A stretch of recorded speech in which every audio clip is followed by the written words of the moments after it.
Avant de plonger dans cette histoire incroyable, pensez à vous abonner à la chaîne et à activer la cloche.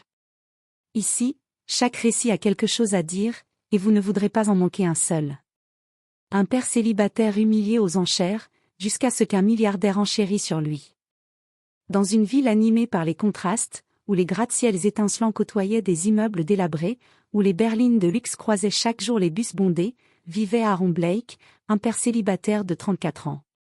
Son appartement se trouvait dans un quartier modeste, entre une laverie automatique et une épicerie tenue par un vieil homme arménien toujours souriant. Le parquet craquait sous les pas, le chauffage tout sautait l'hiver, mais c'était un endroit où l'on riait, où l'on aimait. 3 ans plus tôt, Aaron avait perdu Sarah, son épouse, emportée par un cancer du pancréas diagnostiqué trop tard. En quelques mois, tout s'était effondré. Leur vie de couple, pourtant simple mais heureuse, avait basculé dans le silence des hôpitaux et les nuits blanches d'angoisse. Lorsqu'elle était partie, elle lui avait murmuré d'une voix faible, mais claire. « Sois fort pour elle, Aaron. Ne la laisse jamais oublier combien elle est aimée. » Depuis ce jour, Aaron avait tenu parole. Il s'était transformé en père et mère à la fois, jonglant entre les responsabilités, les douleurs invisibles et l'espoir qu'il cultivait dans les yeux de sa fille, Ellie, âgée de 8 ans. Ellie était tout pour lui. Petite brune pétillante, toujours un carnet à dessin sous le bras, elle avait cette capacité rare à illuminer une pièce simplement en y entrant. Elle posait des questions sur tout, voulait comprendre le monde, écrire des histoires sur sa maman qu'elle n'avait connue que quelques années. Son rire réchauffait les matins gris, et sa voix chantonnante résonnait dans les murs fatigués de leur appartement. Aaron, lui, travaillait de nuit comme agent d'entretien dans un hôtel de luxe situé dans le centre-ville.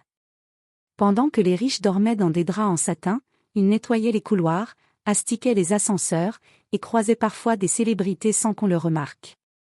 Quand le soleil se levait, il rentrait à la maison, préparait le petit déjeuner d'Ellie, l'aidait à faire ses devoirs et l'accompagnait à l'école avec une blague ou une histoire improvisée. Puis, épuisé mais silencieux, il trouvait un petit travail d'appoint, livraison de colis, aide sur des chantiers, montage de meubles pour des particuliers. Il n'avait pas beaucoup d'argent, mais il compensait avec de l'amour, de la créativité et une patience admirable. Pour Noël, il fabriquait des poupées avec des bouts de tissu récupérés.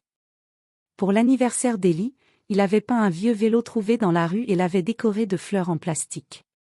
Chaque soir, malgré ses paupières lourdes, il lisait une histoire à sa fille. Parfois, il inventait ses propres contes, parlant de papa qui voyageait à travers les galaxies pour ramener la lune à leurs enfants. Un matin de printemps, alors qu'il déposait Ellie devant son école privée, une institution élitiste où elle avait miraculeusement obtenu une bourse d'excellence grâce à ses résultats remarquables, une invitation colorée fut glissée dans son sac. Un gala caritatif annuel allait avoir lieu dans quelques semaines. Le but, récolter des fonds pour des projets éducatifs innovants, entre défilés, tombola de luxe et ventes aux enchères. Mais cette année-là, une nouvelle idée avait émergé, sans doute pour « divertir » les donateurs de façon originale, une vente aux enchères de services humains. Chaque lot proposait du temps avec une personne liée à l'école. Un chef étoilé offrirait un dîner gastronomique chez le gagnant. Une actrice locale passerait une journée avec un enfant pour l'aider à développer sa confiance. Et parmi les lots, il y aurait également des parents bénévoles, disponibles pour une journée d'aide à domicile. Aaron n'y avait même pas pensé. Mais quelques jours plus tard, la direction de l'école le convoqua gentiment dans son bureau. Une femme au sourire figé, coiffée avec rigueur, lui expliqua. « Vous savez, Monsieur Blake, nous essayons d'inclure tous les profils. Votre présence serait, symboliquement forte. Vous incarnez un autre visage de la parentalité. » Aaron, mal à l'aise, déclina poliment. Il avait déjà assez de mal à se fondre dans cet univers où les pères arrivaient en Tesla et les mères sirotaient des cafés hors de prix en parlant de leur voyage à Bali. Mais la direction insista, lui expliquant qu'une participation de sa part pourrait renforcer l'image d'ouverture de l'école. Et peut-être, qui sait, aider Ellie à mieux s'intégrer. Aaron ne voulait pas que sa fille se sente différente. Il ne voulait pas non plus la priver d'un accès au savoir, même s'il fallait pour cela accepter une certaine gêne. Alors, après plusieurs nuits d'hésitation, il accepta, en se disant qu'il se tiendrait en retrait, humble, discret. Il ne savait pas encore que cette soirée allait tout changer. Le soir du gala arriva. La salle de réception de l'hôtel Véridian Grand, un palace 5 étoiles dressé en plein cœur de la ville, scintillait de mille feux. Les lustres de cristal pendaient comme des constellations au plafond, les couverts en argent reflétaient la lumière avec une froide perfection, et les conversations flottaient dans un parfum de champagne et de superficialité. Les femmes portaient des robes de soie qui frôlaient le sol, les hommes arboraient des smokings taillés sur mesure. Tout respirait la richesse, l'entre-soi, le pouvoir. Aaron Blake, vêtu de son unique costume, un blazer noir un peu trop large, hérité de son mariage, se tenait près du mur du fond, tentant de se faire petit. Son nœud de cravate était légèrement de travers. Il transpirait légèrement sous les projecteurs, pas à cause de la chaleur, mais du regard des autres. Il n'était pas à sa place, et il le savait. Plusieurs invités passaient devant lui sans le voir, d'autres le regardaient brièvement, comme s'il était un serveur perdu ou un technicien mal orienté. Au loin, sa fille Ellie, assise sagement près de la baby-sitter, agitait timidement la main lorsqu'elle croisait son regard. Aaron lui répondit d'un sourire tremblant, cachant sa nervosité. Puis, la scène s'illumina. L'animateur du gala, un homme au sourire figé et au ton faussement jovial, annonça. « Mesdames et messieurs, place à notre fameuse vente aux enchères caritatives. Ce soir, nous allons non seulement récolter des fonds, mais aussi, nous amuser un peu. » Les applaudissements fusèrent. Des lots furent présentés, tous plus extravagants les uns que les autres. Une virée en yacht avec un sénateur.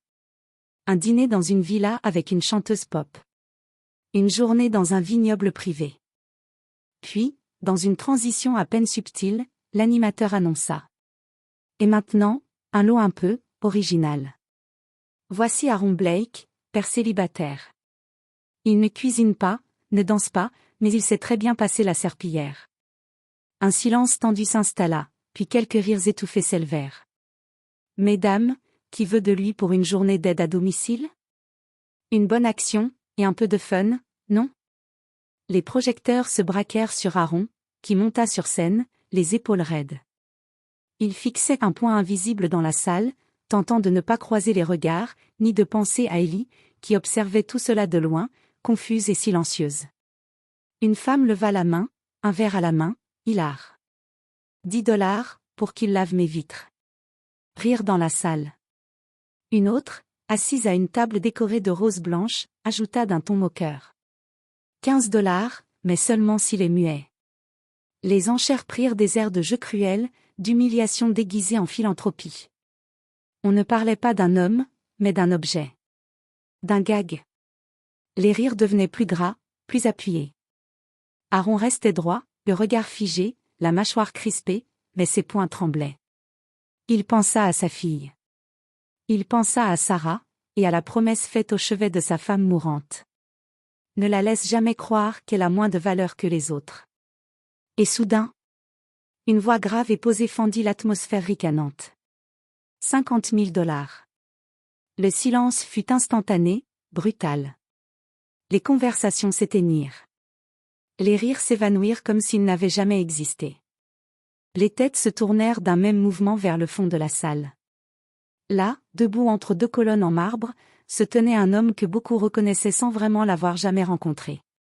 Dominic Hale. Costume anthracite impeccablement coupé, montre discrète mais hors de prix, regard d'acier. Il avançait lentement vers la scène, sa présence imposant le respect, le silence, l'inconfort. Tout en lui respirait la puissance tranquille de ceux qui n'ont plus rien à prouver. L'animateur, pâle et soudain déstabilisé, balbutia. Monsieur Hale, vous offrez 50 000 $ pour passer une journée avec Monsieur Blake? Dominic prit le micro dans un geste calme, et déclara d'une voix nette.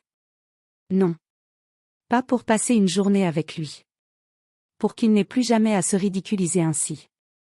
Je rachète son temps, sa dignité, et je lui offre ce qu'aucun d'entre vous ici ne semble savoir donner, du respect. Un frisson parcourut la salle. Certains se redressèrent, d'autres baissèrent la tête. Dominic se tourna vers Aaron, descendit un pas de la scène, et le regarda droit dans les yeux. Monsieur Blake, je vous ai observé. Mon fils parle souvent d'Ellie. Il m'a dit combien vous êtes présent, combien vous vous battez, sans jamais vous plaindre. Vous êtes exactement le genre d'homme que je veux à mes côtés. Si vous l'acceptez, je vous propose un poste à la Fondation Hale, pour soutenir les familles monoparentales. Et non, ce n'est pas une faveur. C'est une reconnaissance. Dominique Hale monta lentement sur scène, chaque pas faisant taire un peu plus les murmures étouffés de la salle. Le parquet luisant crissait à peine sous ses chaussures italiennes. Arrivé à hauteur d'Aaron, il lui tendit la main. Aaron, encore figé par la surprise, hésita un instant. Puis il serra cette main avec une poigne sincère, un peu tremblante mais droite, regardant Dominique dans les yeux. Pour la première fois de la soirée, il se sentait vu. Non comme un décor, ni comme un pion de charité, mais comme un homme debout. Dominique prit le micro, et sa voix résonna avec calme et fermeté dans la salle. Cet homme est un exemple de courage. Silence absolu. Pas un verre ne tintait, pas une chaise ne grinçait. J'ai entendu parler de lui non pas par ses pairs ou les journaux, mais par ma fille. Elle m'a raconté qu'il est toujours là, à la grille de l'école, chaque matin, avec un sourire malgré les cernes. Qu'il fabrique les goûters lui-même parce qu'il ne veut pas que sa fille ait l'air différente. Qu'il répare ses jouets à la main, qu'il lui lit des histoires, même épuisées, et qu'il la regarde comme si elle était le centre de son univers. La voix de Dominique se fit légèrement plus grave, mais parfaitement maîtrisée. Cet homme ne mérite ni vos rires, ni vos sarcasmes. Il mérite votre respect. Ce que vous avez vu ce soir, ce n'est pas un pauvre. C'est un père. Un homme qui se bat. Et ça, c'est bien plus que ce que l'argent peut acheter. Il y eut un long silence. Puis, timidement d'abord, une main se leva. Une autre suivit. Puis les applaudissements montèrent, d'abord incertains, puis nourris. Pas des applaudissements de gala, mais ceux d'un réveil brutal, d'une conscience qui claque dans une pièce feutrée. Dans un coin de la salle, Ellie, debout sur la pointe des pieds, regardait son père avec une fierté éclatante. Elle ne comprenait peut-être pas tout, mais elle savait une chose, ce soir, son papa était un héros. Le lendemain matin, les réseaux sociaux s'enflammèrent. Une vidéo captée discrètement par un serveur fit le tour du pays. Titré. Un milliardaire rachète la dignité d'un père humilié devant une salle pleine de riches. Les images de Dominique prenant la parole, puis de sa main tendue vers Aaron, émurent des millions de personnes. Les commentaires affluaient. Cet homme me redonne foi en l'humanité. Il n'a pas acheté une journée, il a offert une vie. Pourquoi faut-il toujours qu'un homme humble soit humilié avant d'être reconnu? Aaron reçut des dizaines de messages, de journalistes, de producteurs, d'auteurs de podcasts. Certains voulaient faire un documentaire. D'autres un livre. Des chaînes nationales proposèrent de l'inviter sur leur plateau. Mais il refusa. Il répondit à chacun avec simplicité. Je ne veux pas être une histoire. Je veux juste être un père. Ce qu'il accepta, en revanche, ce fut l'offre de Dominique Hale, un poste stable au sein de sa fondation, Bacon Family, une organisation œuvrant pour le soutien des parents isolés, l'insertion sociale, et la création de programmes éducatifs pour enfants issus de milieux modestes. Le poste avait été pensé sur mesure, horaire souple, formation assurée, prise en compte du rôle parental.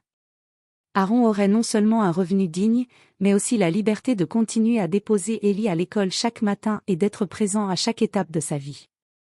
Il reçut aussi une offre de logement dans un appartement lumineux situé non loin du bureau de la fondation, avec une petite bibliothèque et un coin lecture qu'il aménagea pour Ellie.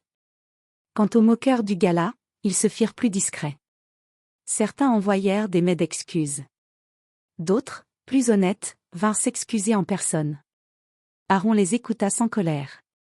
Il n'avait pas besoin de vengeance. Il ne nourrissait ni rancune ni orgueil. Je ne suis pas un homme parfait. Mais je suis un père. Et c'est ça, ma vraie richesse, disait-il à ceux qui lui posaient des questions.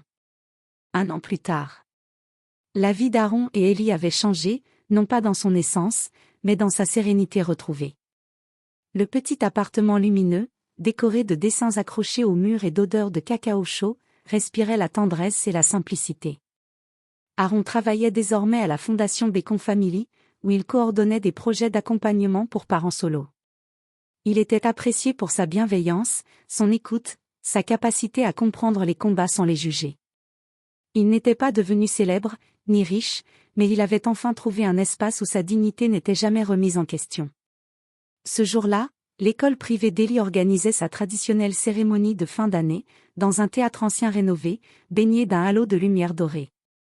Les familles, assises sur des fauteuils de velours, assistaient aux danses, chansons et récitations des enfants. Le programme était élégant, ponctué de rires, de flashs, de fierté. Puis vint un moment inattendu. La maîtresse annonça. Et maintenant, Ellie Blake, de la classe des CM2, va lire un poème qu'elle a écrit elle-même. Ellie s'avança sur scène, fine silhouette dans une robe bleu ciel que son père avait soigneusement repassée la veille. Elle tenait un petit feuillet tremblant dans ses mains, mais son regard était droit, clair, porté par l'amour. Elle prit une profonde inspiration, et lut, d'une voix encore fragile mais pleine de cœur. Mon papa est mon héros. Il n'a pas d'aile, mais il vole au secours de mes rêves. Il ne porte pas de cape, mais il me protège du monde. Il travaille tard, se lève tôt, mais il trouve toujours du temps pour moi. Il m'apprend à sourire quand il pleut. À me relever quand je tombe. Et à croire en moi, même quand moi, j'y arrive pas. Il a été vendu aux enchères. Mais aujourd'hui, c'est lui qui m'ouvre les portes du futur. Ce qu'il m'a donné, ne s'achète pas. C'est plus fort que l'or. C'est l'amour, et c'est tout. À la dernière phrase, sa voix vacilla légèrement. Un silence absolu régna un instant dans la salle. Puis, un battement d'ailes, une émotion retenue, et l'ensemble du public se leva d'un seul mouvement. Des applaudissements s'élevèrent, mais ce n'étaient pas ceux qu'on réserve aux discours académiques ou aux talents précoces. C'étaient des applaudissements debout d'âmes touchées, de cœurs bousculés. Au premier rang, Aaron s'était levé, incapable de parler. Ses yeux étaient pleins. Il ne clignait pas, comme s'il voulait graver l'instant dans sa mémoire à jamais. Il ne pensait pas aux humiliations passées, ni aux nuits d'épuisement. Il voyait juste sa fille, debout, fière, libre, et pleine de reconnaissance. Un peu plus loin, dans un coin discret de la salle, Dominique Hale, sobre comme toujours, assis aux côtés de sa fille, fixait la scène. Son regard, habituellement impassible, était embué. Il murmura doucement, assez bas pour que seule sa fille l'entende. Tu vois, ce n'est pas l'argent qui fait la grandeur d'un homme. C'est ce qu'il est, quand personne ne le regarde. Elle posa sa tête sur son épaule, souriant doucement. Elle aussi, se souvenait du soir du gala. Plus tard, alors que la salle se vidait doucement, Ellie courut dans les bras d'Aaron, qui l'enlaça fort, longtemps. Il ne dit rien. Elle non plus. Il n'avait pas besoin de mots. Ce poème était tout. Et ce jour-là, au milieu des accolades, des petits fours, et des photos de fin d'année, quelque chose d'invisible changea dans les regards. On ne voyait plus le père épuisé et maladroit, mais un homme debout, admirable, qui avait traversé l'orage sans jamais lâcher la main de sa fille. Et c'est dans ce silence-là, plus fort que tous les discours, que naissent les véritables légendes ordinaires.